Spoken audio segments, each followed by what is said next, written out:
በስመ አብ ወወልድ ወመንፈስ ቅዱስ አሐዱ አምላክ አሜን። በመላው ዓለም ያላችሁ ወገኖቼ ኢትዮጵያን በሙሉ አባቶቼ፣ ወንድሞቼ፣ እህቶቼ፣ መላ የኢትዮጵያን ቤተሰቦች፣ እግዚአብሔር ቤተሰቦች በእግዚአብሔር ሰላም እንደምን አላችሁ? እግዚአብሔር በፈቀደ መጠን ዛሬ በሶስት ነገሮች ላይ እንነጋገራለን። እግዚአብሔር የላከው ኃጢአተኛና ጻድቅ በሚሉ ርዕሶች እንነጋገራለን። ያው መሰረት የምናደርገው በወቅቱ አባቶቻችን ላይ በሚነሱ ጠላቶችም ላይ ያው በዛው እየተማማርን ሰፊ የሆነ ነገር ግንዛቤ ማስጨበጫ ነገሮች እግዚአብሔር በፈቀደ መልኩ እንደ እግዚአብሔር ፈቃድ አንደበቴ ላይ መድኃኔዓለም ኢየሱስ ክርስቶስ ሲቀመጥበት በቻልኩ መጠን በዚህ ዙሪያ እንነጋገራለን። ዛሬ እግዚአብሔር ፈቃዱ ይሁን። እስከዛው ትንሽ የአባታችን የአባ ዮሐንስ ተስፋ ማርያምን መዝሙር አድምጡ።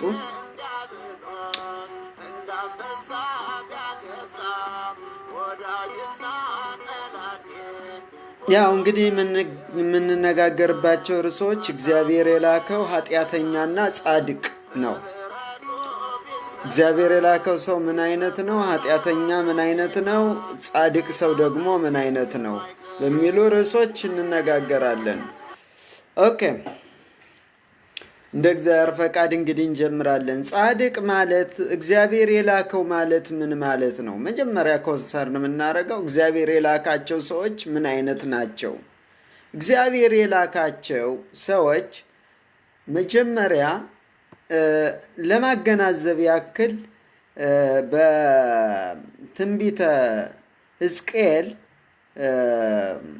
ምዕራፍ 3 ከቁጥር 17 እስከ 21 ያለውን መነሻ እናደርጋለን።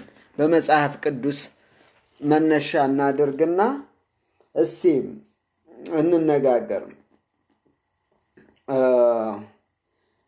የሰው ልጅ ሆይ ለእስራኤል ቤት ጉበኛ አደርግሃለሁ። ስለዚህ የአፌን ቃል ስማ፣ በቃሌም ገስጻቸው። እኔ ኃጢአተኛውን በእርግጥ ትሞታለህ ባልኩት ጊዜ አንተም ባትነግረው ነፍሱም እንድትድን ከክፉ መንገዱ ይመለስ ዘንድ ለኃጢአተኛው ባትነግረው ያ ኃጢአተኛ በኃጢአቱ ይሞታል። ደሙን ግን ከእጅህ እፈልጋለሁ። ነገር ግን አንተ ኃጢአተኛውን ብትገስጸው እርሱም ከኃጢአቱና ከክፉ መንገዱ ባይመለስ በኃጢአቱ ይሞታል። አንተ ግን ነፍስህን ታድናለህ። ደግሞ ጻድቁ ከጽድቁ ተመልሶ ኃጢአት በሠራ ጊዜ እኔ በፊቱ እንቅፋት ባደርግ እርሱ ይሞታል፣ አንተም አልነገርኸውምና በኃጢአቱ ይሞታል። ያደረጋትም የጽድቅ ነገር አትታሰብለትም። ደሙን ግን ከእጅህ እፈልጋለሁ። ነገር ግን ኃጢአት እንዳይሠራ ጻድቁን ብትገሥጸው እርሱም ባይሠራ ጻድቅ ነውና በሕይወት ይኖራል፣ አንተም ነፍስህን አድነሃል ይላል። እንግዲህ ይህ እግዚአብሔር የላከው ሰው ነው። እግዚአብሔር የላከው ሰው ከባድ ኃላፊነት አለበት።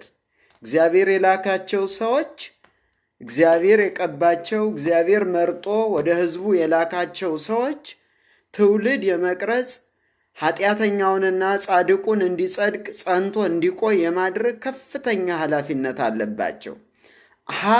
የምንነጋገረው እግዚአብሔር የላከው ሰው ምን አይነት ነው? እግዚአብሔር የላከው ሰው መጀመሪያ በቅድሚያ እግዚአብሔር የሚልከው ሰው ነቢይ፣ ጻድቅ፣ ሐዋርያ የሆኑ ሰዎች እግዚአብሔር የላካቸው ሰዎች ናቸው። እነሱ ደግሞ መልእክቱን የሚያገኙት ከፈጣሪያቸው ነው። እንደ ምሳሌ በብሉይ ኪዳን ዘመን ብንመለከት ነቢዩ ሙሴ፣ ነቢዩ ኤርምያስ፣ ነቢዩ ኤልያስ፣ ነቢዩ ኤልሳ፣ ነቢዩ ሳምሶን፣ ሳሙኤል፣ እንዲሁም ነቢየ እግዚአብሔር ቅዱስ ዳዊት፣ እንዲሁም እነ ነቢዩ እዝራ፣ እነ ነቢዩ ኤሳያስ፣ እነ ነቢዩ ኤርምያስ፣ እነ ነቢዩ ሕዝቅኤል፣ እነ ነቢዩ ዮናስ፣ እነ ባሮክ፣ እነ ነቢዩ ዘካርያስ፣ እነዚህ ቀጥታ ያገኙት መልእክቱን ከፈጣሪያቸው ነው። የተላኩት ከፈጣሪ ነው። ይላካሉ። ሲላኩ ግን ከእግዚአብሔር መልእክት ይዘው ነው የሚመጡት። የሚሾማቸው ከቤተ መንግስትም አይደለም፣ ከቤተ ክህነትም አይደለም። እነዚህ አይነት ሰዎች ከእግዚአብሔር የሚላኩ ሰዎች ቀጥታ የተላኩት ከፈጣሪ ነው። ትእዛዛቸው፣ ኮኔክሽናቸው፣ ዋቴቨር ኔትወርካቸው ከመድኃኔ ዓለም ከራሱ ነው። አሁን ኢቨን ኢፍ እነ ሳኦል ንጉሱ፣ የእስራኤል ንጉስ ሳኦል፣ እነሱን እንኳ ብትወስዱ እነዚህ ሰዎች ግንኙነታቸው ከፈጣሪያቸው ጋር ነበር። ከፈጣሪ ጋር ያለው ግንኙነት ሲያቆም ያቆማሉ ማለት ነው። ነገር ግን ነቢያት በተለይ በእስራኤል የሕዝብ ታሪክ በእስራኤል ነገድ ውስጥ ሲመሩ የነበሩ ህብረተሰቦች መልእክታቸው ከፈጣሪያቸው ብቻና ብቻ ነው።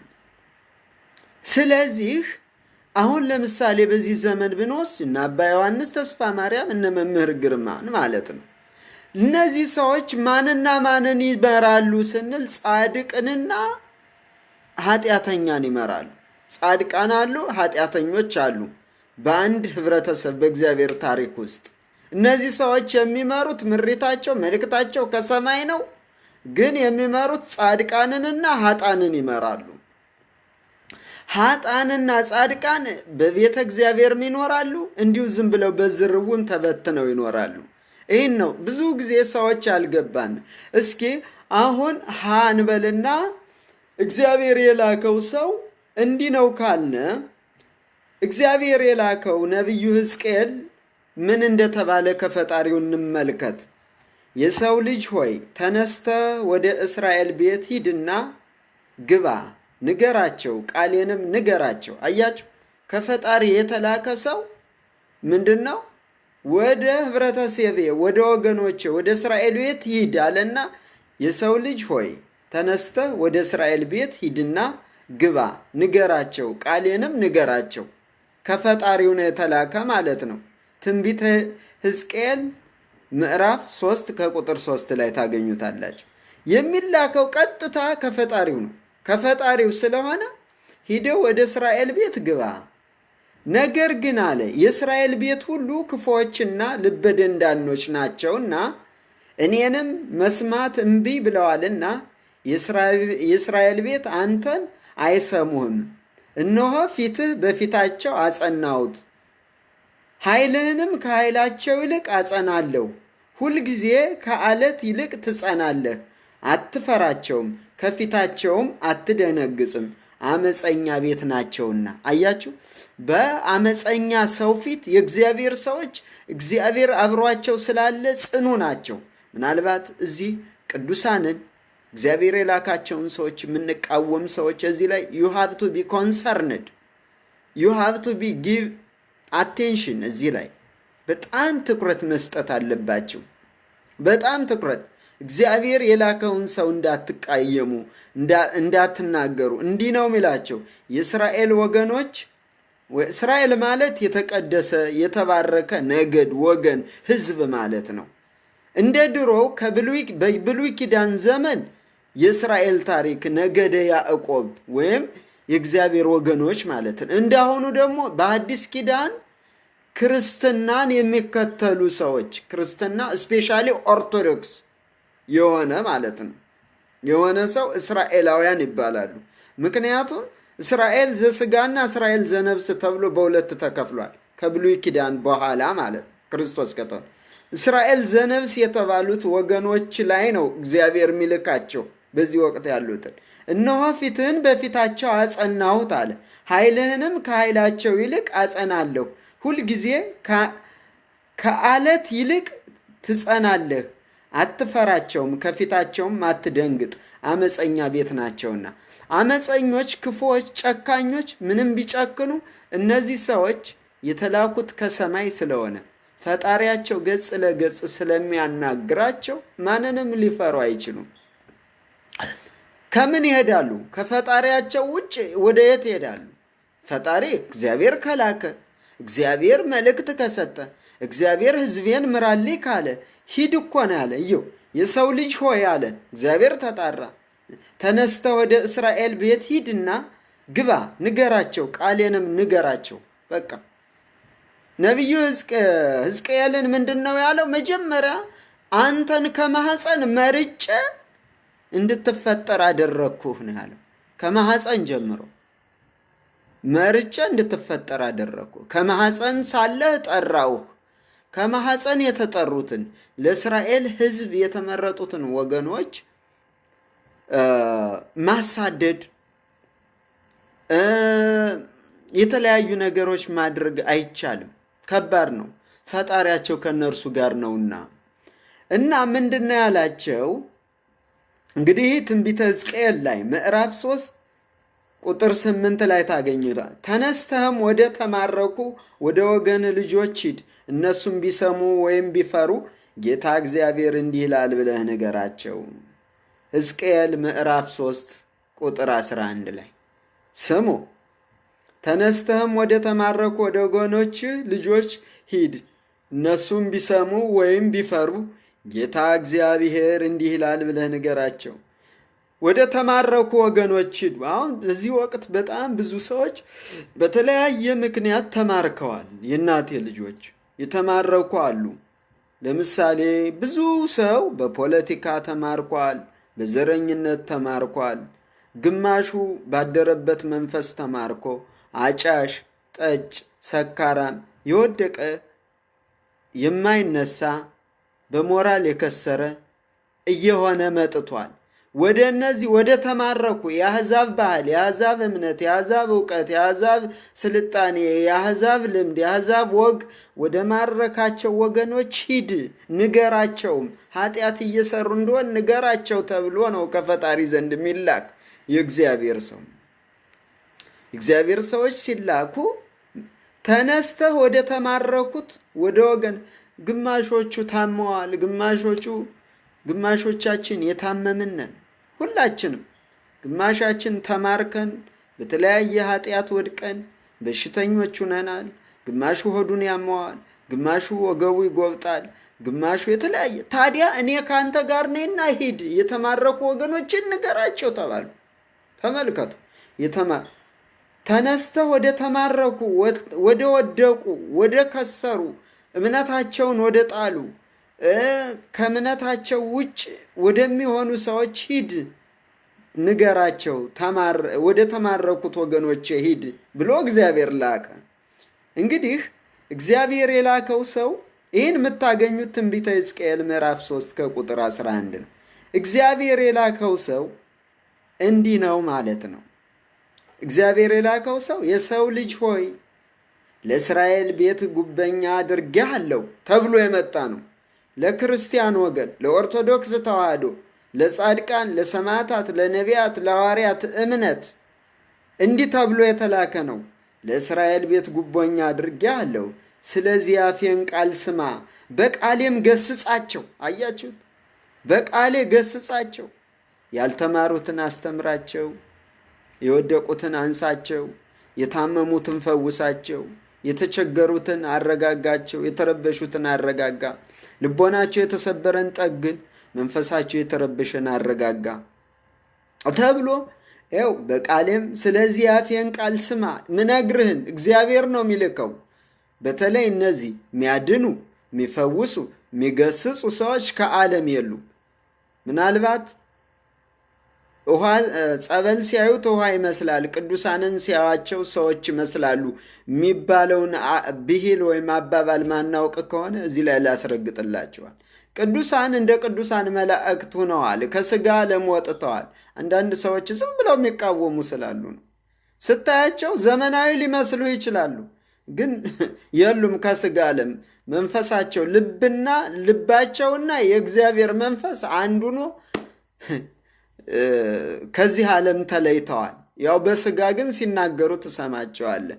ስለዚህ የተላኩ ናቸው። የሚሰሙት ደግሞ እንደኔው። ስለዚህ የአፌን ቃል ስማ፣ እግዚአብሔር ስልካል።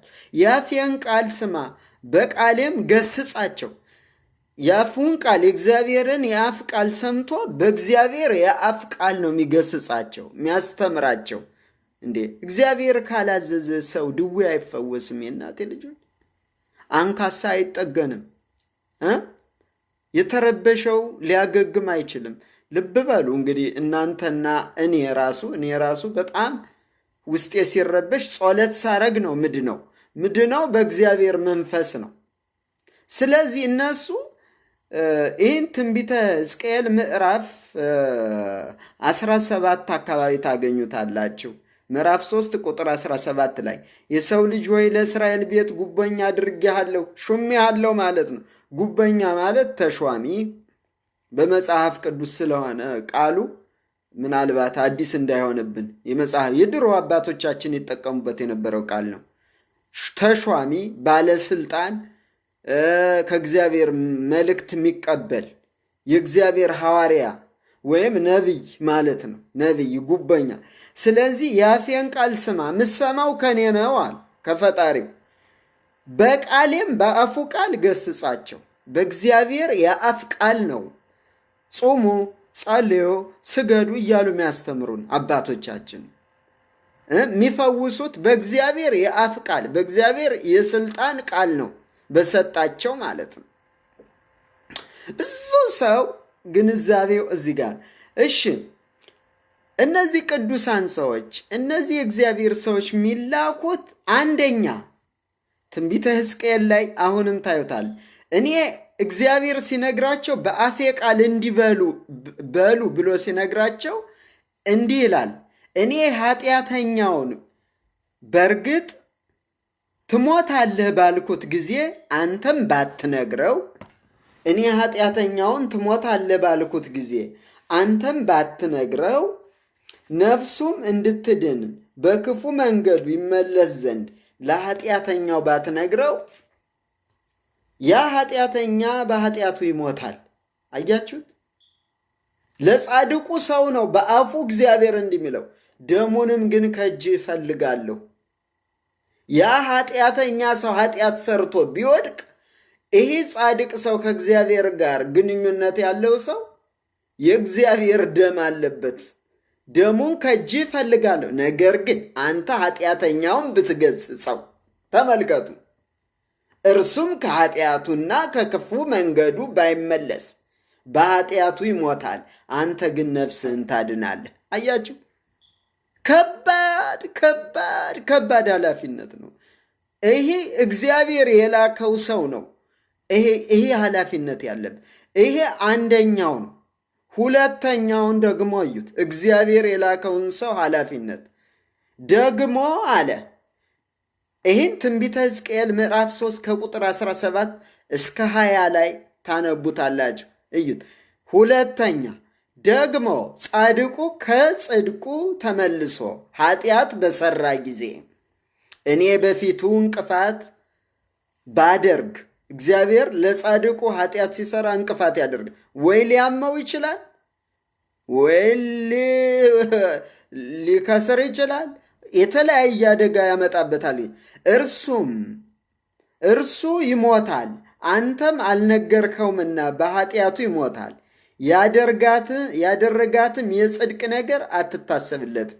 ተመልከቱ፣ ጻድቃን ቅዱስ የሆኑ ሰዎች፣ የተባረኩ ሰዎች ኃጢአት ቢሰሩ በንስሐ ካልተመለሱ የሰሩት መልካም ነገር ሁሉ እዚህ ጋር እንደሚሰረዝ ይናገራል ትንቢተ ሕዝቅኤል። አትታሰብለትም፣ ደሙን ግን ከእጅ እፈልጋለሁ። አያችሁ፣ ጻድቁ የቤተ ክርስቲያን አገልጋዮች፣ የቤተ ክርስቲያን ካህናት፣ የቤተ ክርስቲያን መዘምራን፣ ገበሬዎች፣ የተማሩ ሰዎች ከእግዚአብሔር መንገድ ሲወጡ ባትነግራቸውም ተብሎ የሚወቀሰው እግዚአብሔር የላከው ነው። እግዚአብሔር የላከው ደግሞ ድውይ የሚፈውስ፣ አጋንንትን የሚያባርር፣ መጻጉዕ የሆኑትን በሽተኞች የሚፈውስ ነው። እነዚህ ሰዎች ቀጥታ ከእግዚአብሔር ጋር ኮሚኒኬሽን አላቸው። እነሱ እኛ አለነ ብለው አይናገሩንም። ግን እግዚአብሔር ይነግራቸዋል፣ ዘመኑን፣ ጊዜውን፣ ወቅቱን። ይህንም ይነግረኝ መጽሐፍ ቅዱስ ነው፣ እኔ አይደለሁም፣ እኔ ፈልስፌ አይደለም። እነሱ እንዲህ ብዬ እነጋገራለሁ እንዳይሉ ራሱን ከፍ ከፍ አደረግነ እያልን እናጦዘዋለን። እንደ ዘረኝነቱ ፖለቲካ ስለምናጦዘው እነሱ አይናገሩም። እግዚአብሔር እንዲህ አለ አይሉም። እግዚአብሔር በነገራቸው ሰዓት፣ በተነጋገሩ ሰዓት ከመጽሐፍ ቅዱስ አንዱን ርዕስ ፒክ ያደርጉና ምን ያደርጋሉ? በዛ ዙሪያ ያስተምራሉ እንጂ በፍጹም እግዚአብሔር አለኝ አይሉም። የተላኩት ሰዎች ግን ኃላፊነታቸውን ይወጣሉ። ተመልከቱ የእናቴ ልጅ፣ እሳት ውስጥ እንዳንገባ እንዲህ አላቸው። ያደረጋትም የጽድቅ ነገር አትታሰብለትም፣ ደሙን ግን ከእጅህ እፈልጋለሁ። ነገር ግን ኃጢአት እንዳይሰራ ጻድቁን ብትገስጸው፣ ማያመነዝር የነበረውን ሰው እንዳያመነዝር ነግረውት ቅዱሳን የተላኩ ሰዎች፣ እርሱም ኃጢአት ባይሰራ ጻድቅ ነውና በሕይወት ይኖራል፣ አንተም ነፍስህን ታድናለህ። ይኸው የተባረኩ ሰዎች ኃጢአት እንዳይሰሩ ከተመከሩ ፍርሃ እግዚአብሔር ስላለባቸው ወደዛ አይገቡም። ስለዚህ ለእግዚአብሔር ለላከው ሰው፣ ለሐዋርያው፣ ለነቢዩ፣ ለተለያየ ከእግዚአብሔር ጋር ኮሚኒኬት ለሚያደርገው ሰው ምንድናቸው? የጽድቅ ትልቅ መንገድ የሆኑት። አሁን ግን በተለይ እኛ ኢትዮጵያውያን እድለኞች ነን። እግዚአብሔር በእኛ በኩል በኢትዮጵያውያን ነው አሁን ሰፊውን የማዳን ሥራ እየሰራ ያለ። ግን እግዚአብሔር የላካቸው መሆኑን መጽሐፍ ቅዱስ እየነገረን እያስረዳን፣ ብዙ ነገሮች ከቤተ ክርስቲያን አድገው በድንግልና ኑረው፣ በድንግልናም ቢሆን በተለያየ የበረከት ሥራ ኑረው የተባረኩና የተቀደሱ አባቶች እግዚአብሔር እየሰጠን እንቃወማለን። ፍጹም ኃጢአት ነው የእናቴ ልጆች፣ ነውር ነው። በተለይ አገልጋይ ነን የምንል ሰዎች ከቅዱሳን ወገነን፣ ከጻድቅ ወገነን እኮ ይኸው እግዚአብሔር እኮ መርጦ አስቀምጧል። ግን ለእኛ መልእክት አልሰጠንም። እግዚአብሔር የሚልከው አለ። ሌላው ኃጢአተኛ ይህን ጨረስን። ለኃጢአተኛ እኔ ግን ከኃጢአት በታች ልሆን የተሸጥኩ የሥጋ ነኝ። ተመልከቱ ኃጢአተኛ ሰው ደግሞ ምን አይነት እንደሆነ።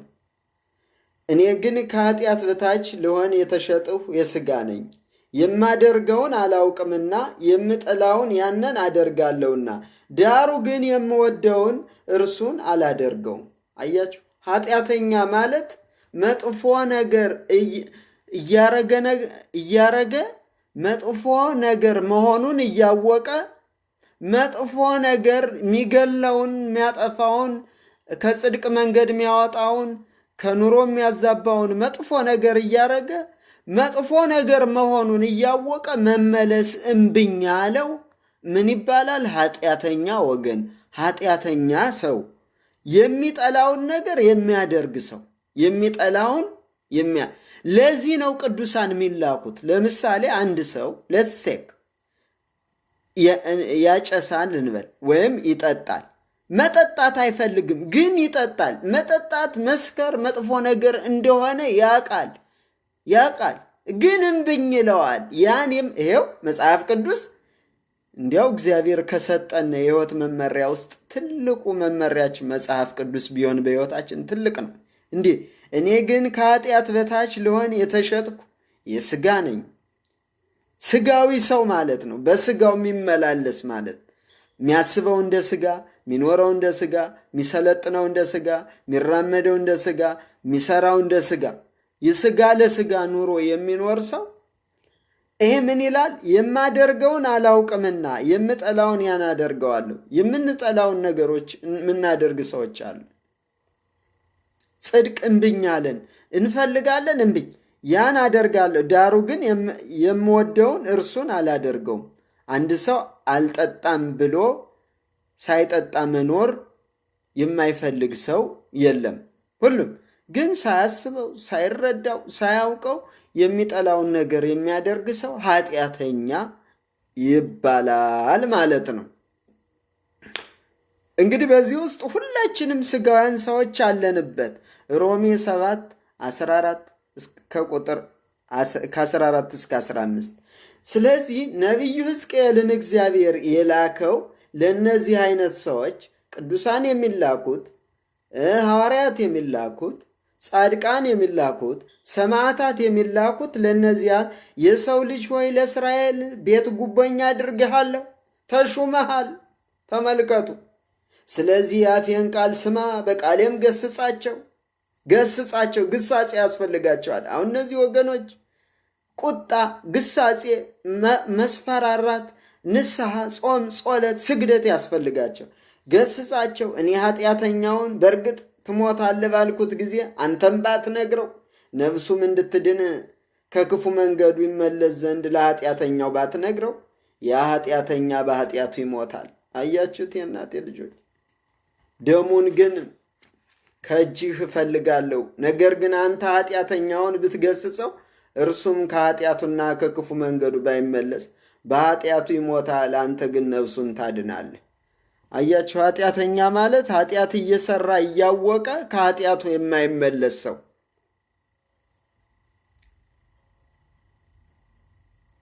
ከኃጢአቱ የማይመለስ ሰው፣ ይህ አይነት ሰው ኃጢአተኛ ሰው ይባላል።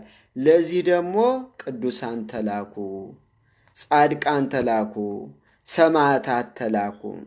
ሌላው ሐመሮሃ ጻድቅ የሚባለው ምንድን ነው? እንግዲህ ጻድቅ ሆኖ ጽድቁን ግን አያውቅም። ጻድቅ ይሆን አይሁን ላያውቅ ይችላል። ግን የሚሰራው ስራ የጽድቅ ስራ ነው። የቢዖር ልጆች በለዓም እንዲህ ይላል፣ ዓይኖቹ የተከፈቱለት ሰው እንዲህ ይላል፣ የእግዚአብሔርን ቃል የሚሰማ የልዑልንም እውቀት የሚያውቅ ሁሉን የሚችል የአምላክን ራእይ የሚያይ የወደቀው ዓይኖቹም የተከፈቱለት እንዲህ ይላል፣ አየዋለሁ፣ አሁን ግን አይደለም፣ እመለከተዋለሁ፣ በቅርብ ግን አይደለም። ከያዕቆብ ኮከብ ይወጣል፣ ከእስራኤል በትር ይነሳል። ይህን ዘኍልቍ 24 15 እስከ 17 ላይ ታገኙታላችሁ። ኦሪት ዘኍልቍ ምዕራፍ 24 ቁጥር 15 እስከ 17 ተመልከቱ። ጻድቅ ማለት ምን ማለት ነው? በለዓም አጋጣሚ ሆኖ ጠንቋይ የነበረ ሰው ወደ ጽድቅ የተመለሰ ነው። ኃጢአተኛ የነበረ ሰው ሟርተኛና ጠንቋይ ከክፉነት ወደ በጎነት መቀየር ይቻላል። ባላቅ ለሚባል ሰው ረጋሚ፣ ኃጢአተኛ፣ ክፉ፣ የእስራኤልን ሕዝብ አፍዛ ደንግዝ የሚደግም በዚህ በኦሪት ዘኍልቍ ላይ ሰፊውን ክፍል የሚይዘው የበለዓም ታሪክ ነው። ያስተማረው ደግሞ በአህያ ተምሯል። ቅዱስ ሚካኤል ለእሱ ተገልጾ አስተምሮታል። ይህ በለዓም ወደ ጽድቅ ከመጣ በኋላ ጻድቅ የሚለውን ለማብራራት ጻድቅ ማለት ምን ማለት ነው? እንግዲህ የቢዮር ልጅ በለዓም እንዲህ ይላል፣ ዓይኖቹ የተከፈቱለት ሰው እንዲህ ይላል፣ የእግዚአብሔር ቃል የሚሰማ የልዑልንም እውቀት የሚያውቅ ሁሉን የሚችል የአምላክን ራእይ የሚያይ የወደቀው ዓይኖቹም የተከፈተለት ሰው እንዲህ ይላል፣ አየዋለሁ፣ አሁን ግን አይደለም፣ እመለከተዋለሁ፣ በቅርብ ግን አይደለም። ከያዕቆብ ኮከብ ይወጣል፣ ከእስራኤል በትር ይነሳል። አያችሁ፣ የእግዚአብሔርን ያን የክርስቶስን መወለድ ያየው በለዓም ነው። በለዓም ነው። ታዲያ ከኃጢአት ወደ ጽድቅ የተመለሰ ሰው ደግሞ ምን ይባላል? ጻድቅ ይባላል። ጻድቅ የሆነ ሰው ምን አይነት ነገሮች ነው የሚያደርገው ስንል፣ አንደኛ ዓይኖቹ የተከፈቱለት ናቸው። የእግዚአብሔርን መንገድ ሕግና ስርዓቱን የእግዚአብሔርን የእምነት አጥር ለመጠበቅ የቆረጠ ሰው ዓይኖቹ የተከፈቱለት። ዓይኖቹ የተከፈቱለት ሲባል የውስጥ የልቦና እና የህሊና የአእምሮ ዓይን ነው። የውስጥ ዓይኑ የተከፈተለት ሰው ዓይኖቹ የተከፈቱለት።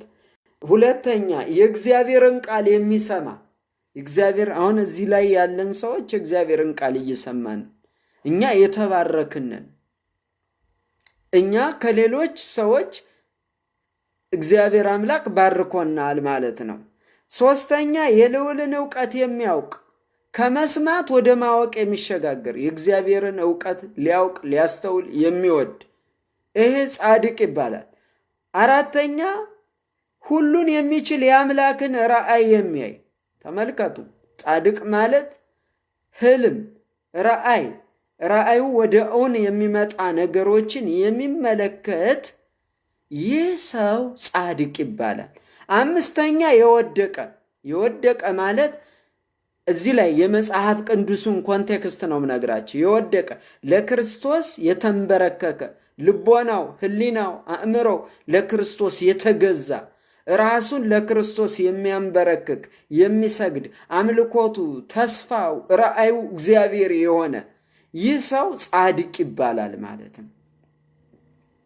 አሁን ወደ ነቢዩ ሕዝቅኤል ስንመለስ ጻድቁን አለ ደግሞ ወደ ነቢዩ ሕዝቅኤል ስንመለስ ደግሞ ጻድቁ ከጽድቁ ተመልሶ ኃጢአት በሠራ ጊዜ እኔ በፊቱ እንቅፋት ባደርግ እርሱ ይሞታል፣ አንተም አልነገርከውምና በኃጢአቱ ይሞታል። ከእግዚአብሔር የተላከው ሰው ለጻድቁ ሰው ኃጢአት እንዳይሠራ ካልነገረው፣ በተለይ እዚህ ላይ I have to be give concentration for religious leaders ከታች ከኢትዮጵያ ከምዕመኑ እስከ ቁንጮ ያለን በስልጣን ኃላፊነት በተለያየ መልኩ እግዚአብሔር የላካቸውን ሰዎች መስማት አለብን። እግዚአብሔር የላከውና እኛ በሂደት ሹመት ያገኘን እንለያያለን። እግዚአብሔር የላከው ከላይ ከአርያም እነ ነቢዩ ሕዝቅኤልን እስኪ እዚህ ጋር እንመልከታቸው። እነ ነቢዩ ሙሴን፣ ነቢዩ ኢያሱን፣ ኤልያስን፣ ኤልሳን፣ ሳምሶንን፣ ሳሙኤልን፣ ዳዊትን፣ ነቢዩ እዝራን፣ ነቢዩ ኤርምያስን፣ ኢሳያስን፣ ሕዝቅኤልን እንዲሁም ነቢዩ ባሮክን፣ ዮሐንስን፣ ዘካርያስን እኒህን የላካቸው እግዚአብሔር ነው። በመጽሐፍ ቅዱስ ውስጥ እግዚአብሔር የሚልካቸው ሰዎች አሉ። የእግዚአብሔር ሰዎች እኒህን ሰዎች መስማት፣ እነሱ የሚሉትን ማስተዋል። አሁን ለምሳሌ እኔ የምናገረው የእግዚአብሔርን ቃል የእኔው ጠቃሚ ሊሆን ይችላል። ነገር ግን ኖት ኢምፖርታንት ላይክ እንደነሱ እንደ ቅዱሳኖቹ ከእግዚአብሔር መልእክት ይዘው አምጥተው እንደሚናገሩት እኔ ዝም ብዬ እነሱን ሰፖርት ለማድረግ ቤተ ክርስቲያንን ግድግዳና ማገር እንዲሁም ጣራ ምናምን ለመሆን ነው። ተራ ሰው ነኝ ብዬ ነው፣ ምንም አይደለውም። ነገር ግን አባቶችን ቤተ ክርስቲያንን ጠንከር ለማድረግ ብስል ማለት አንድ ነገር ለመሆን ነው። እንግዲህ ወደ ነቢዩ ሕዝቅኤል ኤልያስ ወይም ሕዝቅኤል ስንመጣ ደግሞ ጻድቁ ከጽድቁ ተመልሶ ኃጢአት በሠራ ጊዜ እኔ በፊቱ እንቅፋት ባደርግ እርሱ ይሞታል። አያችሁ፣ ይሞታል አለ።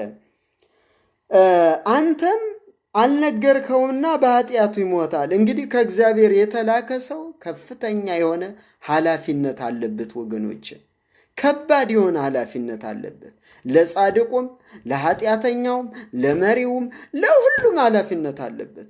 የሚያገኘው መልእክት ከእግዚአብሔር ነውና አሁን ይሄ እንግዲህ ለጻድቅ ሰውን አንተም አልነገርከውምና በኃጢአቱ ይሞታል፣ ያደረጋትም የጽድቅ ነገር አትታሰብለትም፣ ደሙ ግን ከእጅህ እፈልጋለሁ።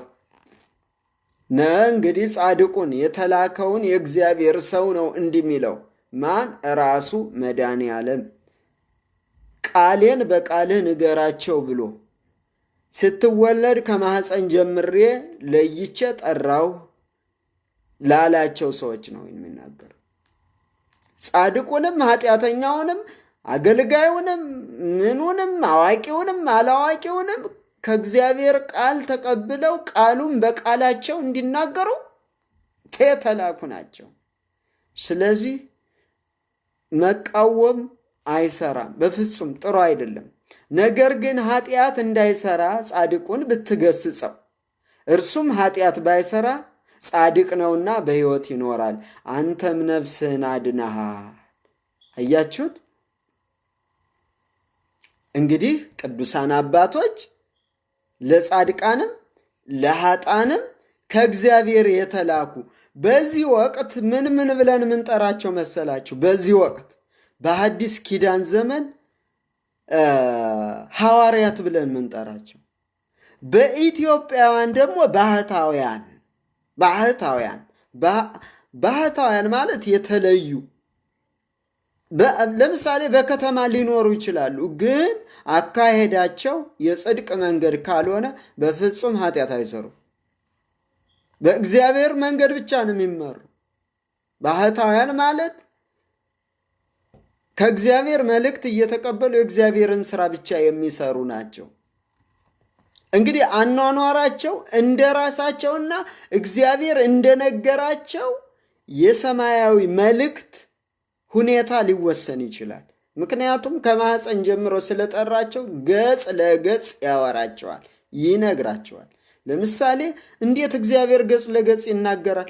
ልበ ንጹሐን ብፁሐን እግዚአብሔርን ገጽ ለገጽ ያዩታልና እኮ ነው። ልበ ንጹሕ መሆነው ልበ ንጹሐን ብፁሐን ዘራቸው በምድር ማቴዎስ 5 ላይ ልበ ንጹሐን ብፁሐን እግዚአብሔርን ገጽ ለገጽ ያዩታልና ልበ ንጹሐን ብፁሐን ዘራቸው በምድር ምድርን ይወርሷታልና። አያችሁ፣ የብፁዓን የጻድቃን ዘሮች ናቸው ለምድር ሰፊ የሆነ። ለምሳሌ አብርሃምን ለምሳሌ ሙሴን እግዚአብሔር ሌላውን ሰው በራእይ ወይም በህልም አነጋግረዋለሁ፣ ሙሴን ግን ልቡ ንጹሕ ስለሆነ ገጽ ለገጽ አናግረዋለሁ። አያችሁ፣ ዝም ብዬ አይደለም የምናገረው ማለት ነው። እኔን አባቶች መንካት በራስ ላይ እሳት መጨበጥ ነው። እሳት መጨበጥ ማለት እና በተለይ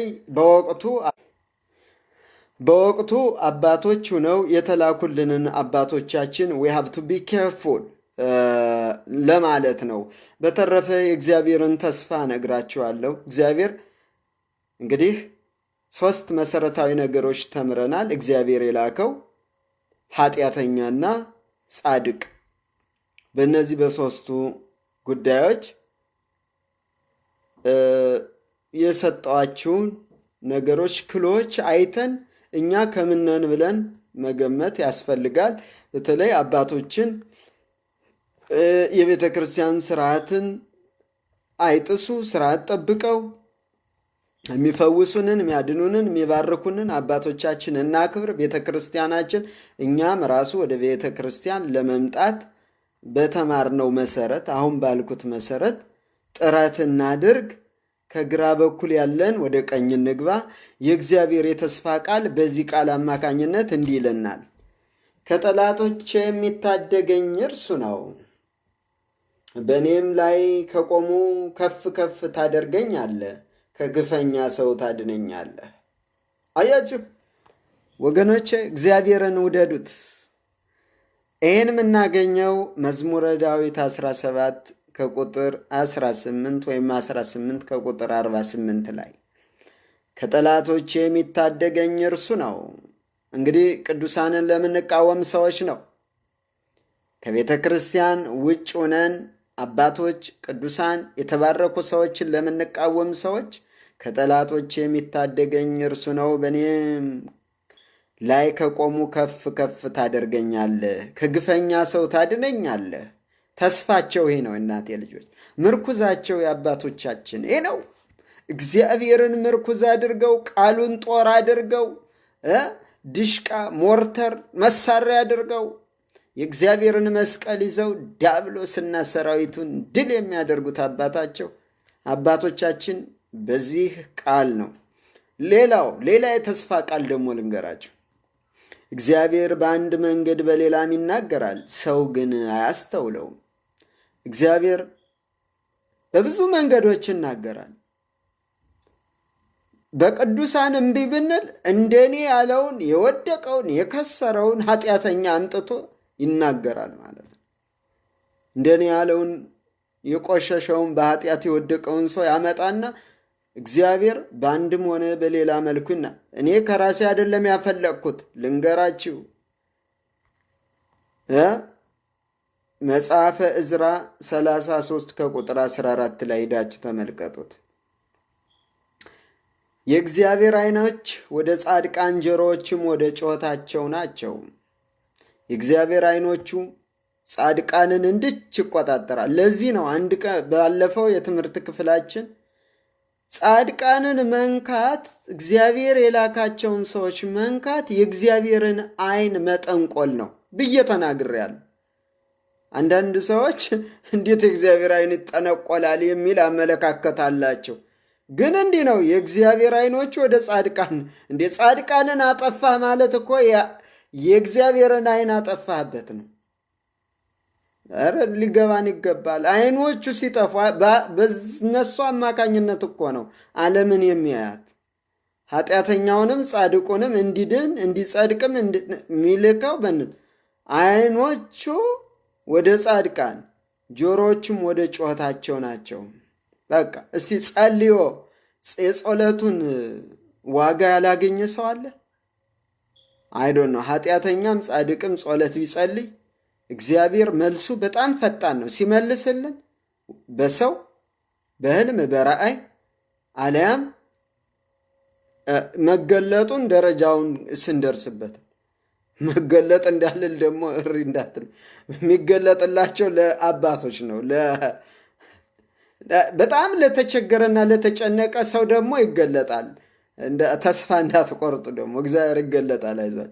እንዲህ የሚል ግን አለ፣ ልበ ንጹሐን ብፁዓን እግዚአብሔርን ገጽ ለገጽ ያዩት። ልበ ንጹሕ መሆን አለብን። ልባችን የሚነጻው ደግሞ እግዚአብሔርን አጥብቀን ስንፈልገው ነው።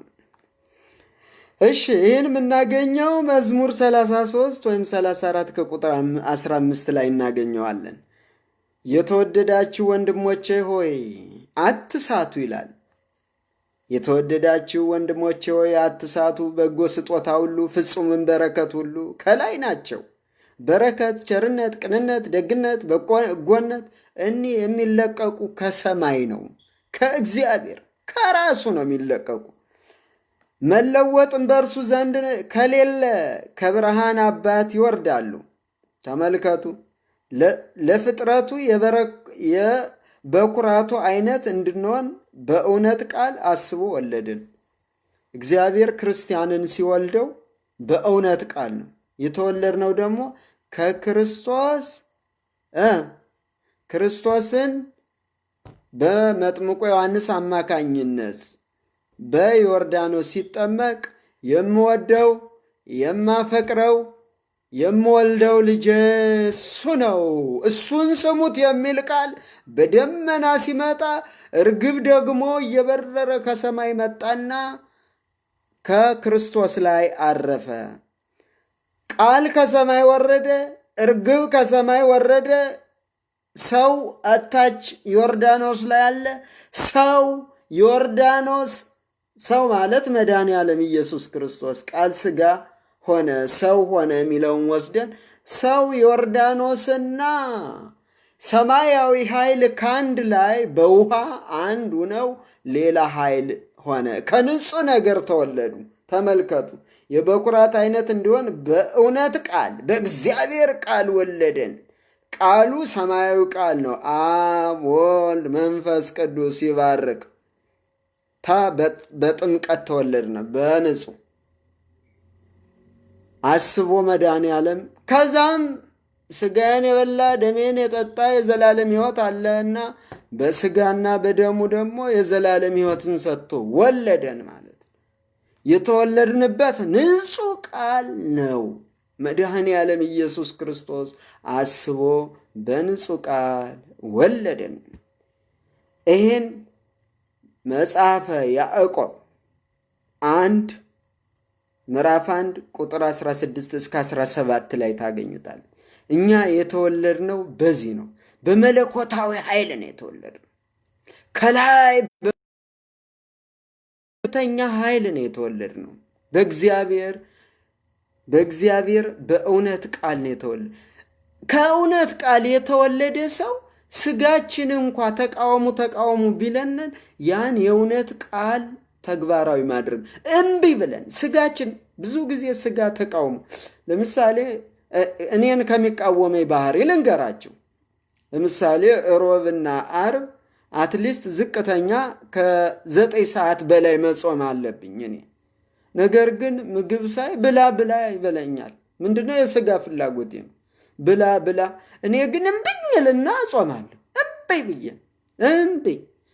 ሌሎችን ሰዎች ደግሞ ክፉ ያደርጋቸዋል። አሁን ለምሳሌ ተቃውሙ ይህ እኮ ትክክል አይደለም እያለ ከውስጥ እንዴ ክርስቶስን ራሱ እኮ እንዴ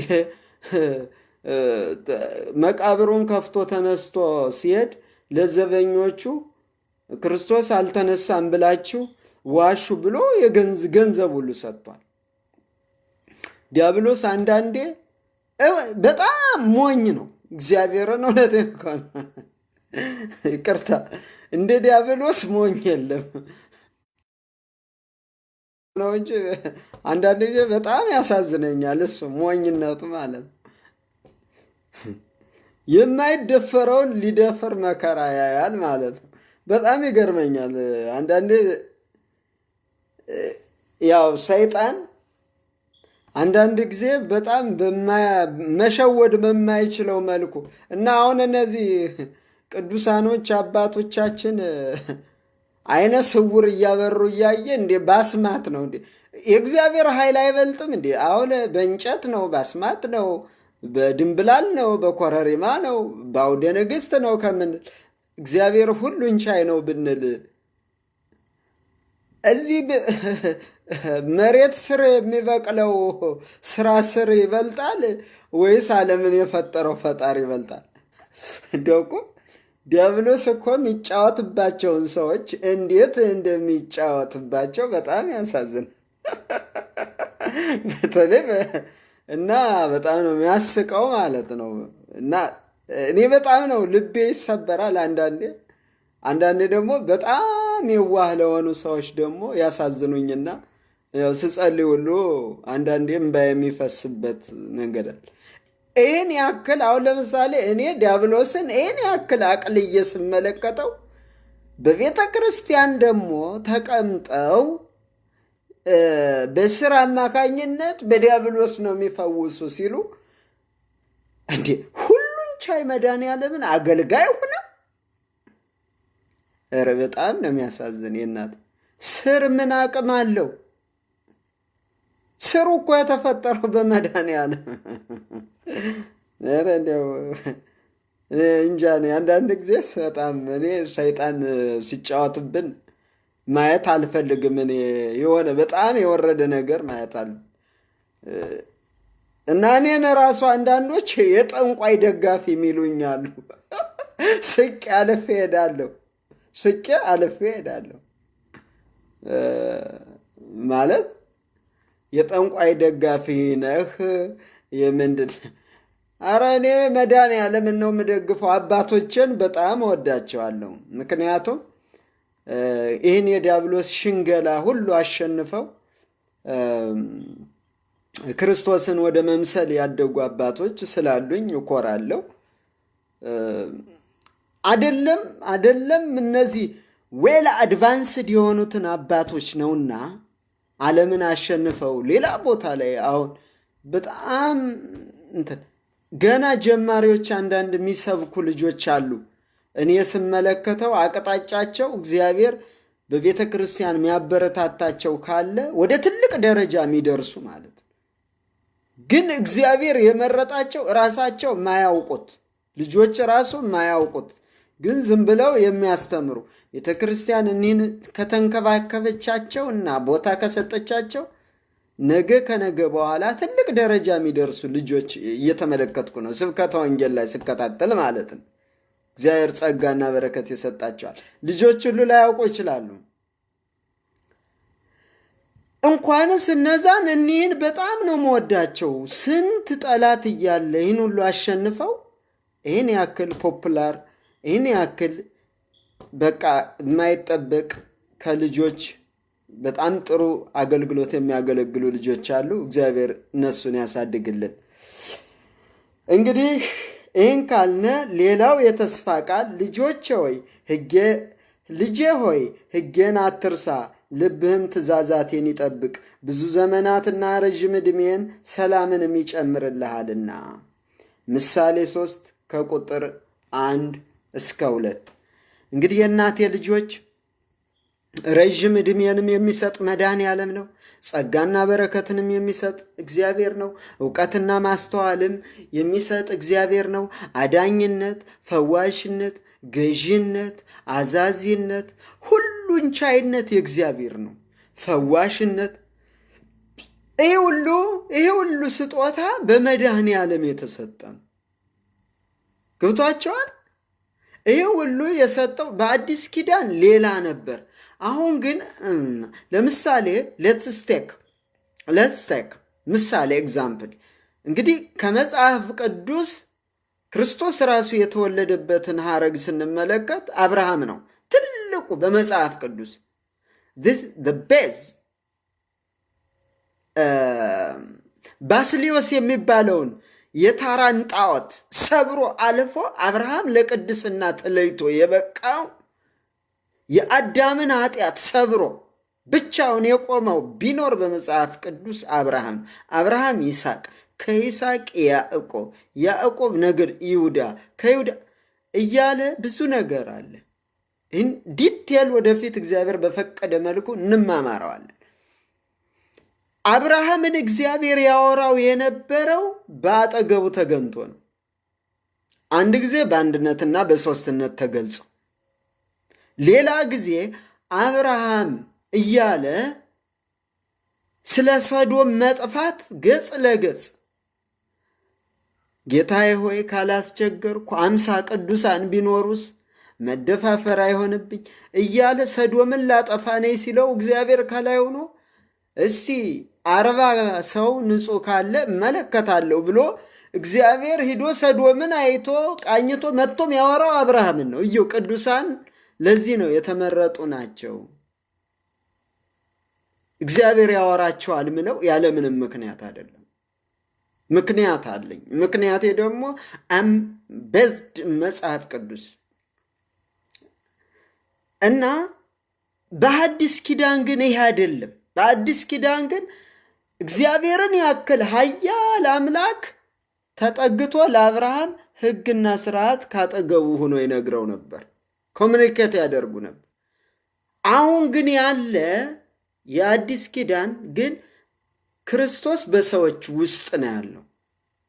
ምክንያቱም ሥጋዬን የበላ ደሜን የጠጣ የዘላለም ሕይወት አለው።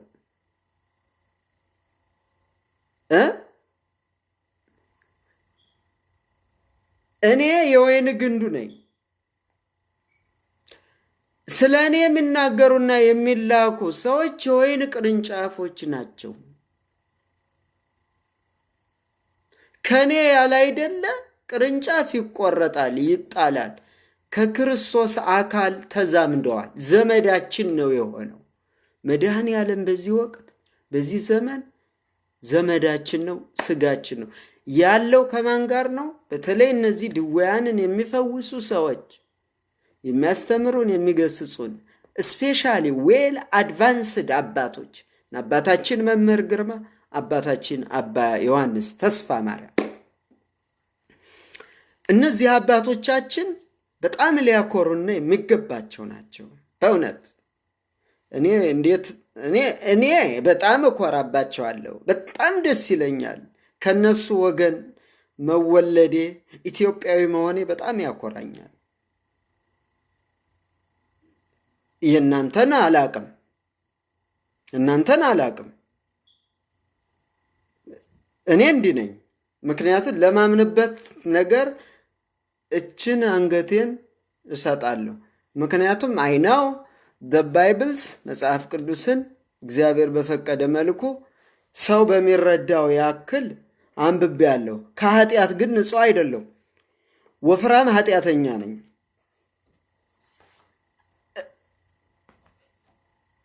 እኔ ኃጢአተኛ ሁኜ ግን ንጹሐን አባቶችን አልቃወምም። እና የዛሬው ትምህርታችን ይሄ ነው። አባቶቻችን አይዟቸው እንበላቸው። ትምህርታችን እግዚአብሔር የላከው ኃጢአተኛና ጻድቅ ሰዎች በዚች መሬት ላይ ይኖር። ይሰባህ ስሙ ለእግዚአብሔር ወትረ በኩሉ ጊዜ ወኩሉ ሰዓት። በሰላም ያገናኘን። በሌላ ክፍል እንገናኝ። ቻው።